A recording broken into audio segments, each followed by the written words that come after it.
Hi guys, Matt Thomas here at Cedar Rock Studio Guitar Gallery in Indiana.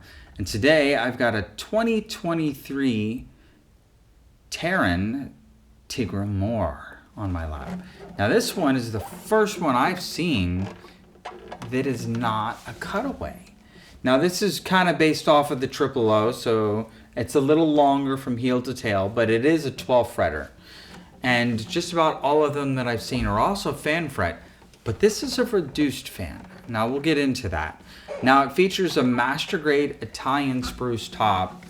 And one of the things I really love about the Tarans are these things are just so sensitive. And they have a very unique lattice bracing on the inside. Now as you flip it over, look at this gorgeous master grade Tasmanian Blackwood. Now, this is one of the few experiences that I've had with Tasmanian Blackwood. And it is very reminiscent of koa. Now, I believe that Tasmanian Blackwood is an acacia, which is in the same family. So there are a lot of similar traits to what it is like. Now, it's bound all the way around with African Blackwood and also has an African Blackwood bridge. So there's a lot of Blackwood going on here, and it's pretty. Now, he did a signature hot fade appointments, but I noticed something very different about it.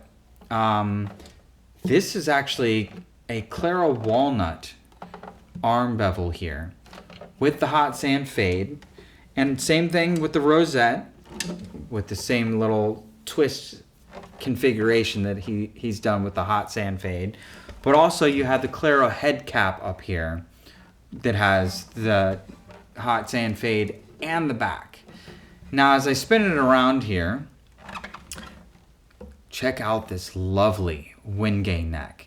And another thing that I really enjoy about Rory's guitars are, if you have a look here at the heel, the way that he grain orients them is quite unique and special. There's a whole video about how he intends to do it for strength and also because of his neck block configuration. This is a completely glueless neck joint so that it can be taken off and a new neck set, if it ever needs it, very quickly.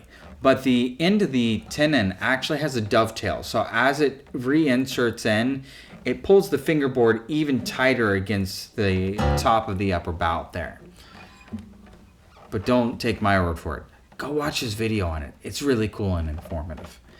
Now, another thing that is really cool about this is he actually has these veneer caps underneath, which this is the Scottish sycamore underneath of this. So it has that really kind of bright white and a little bit of gold texture to it. But the way that he carves this is just so cool.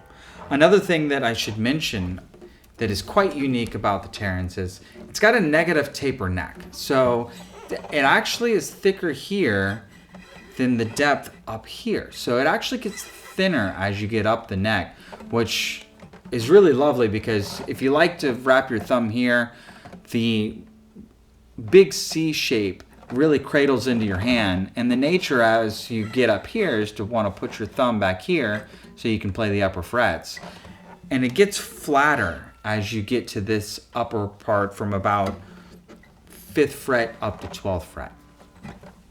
Now it also features these really lovely high-end Scheller tuners from Germany that have, they're gold, but they have these hammered kind of texture to the back of the plate itself with what looks like African Blackwood buttons as well.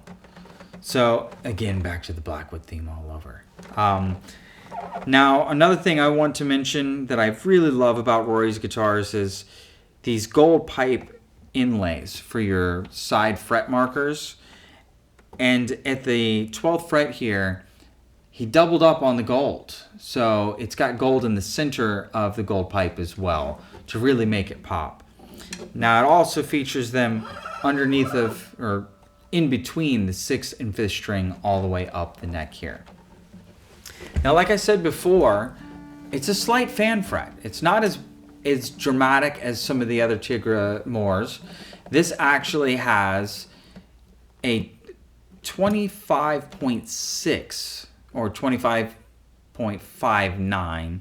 So we're gonna round up 25.6 on the bass, but it's 25 scale here on the first string. So the trebles are a little sweeter and rounder sounding, but you still get a really hefty punch out of these lower strings.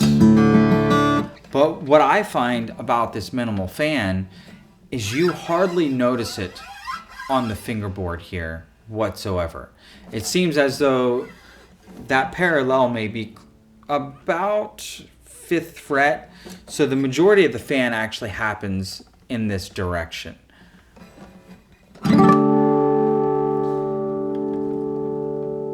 Now, if you've got any other further questions about this phenomenal Taran, message Alan at cedarrockstudio.com, and thanks for listening.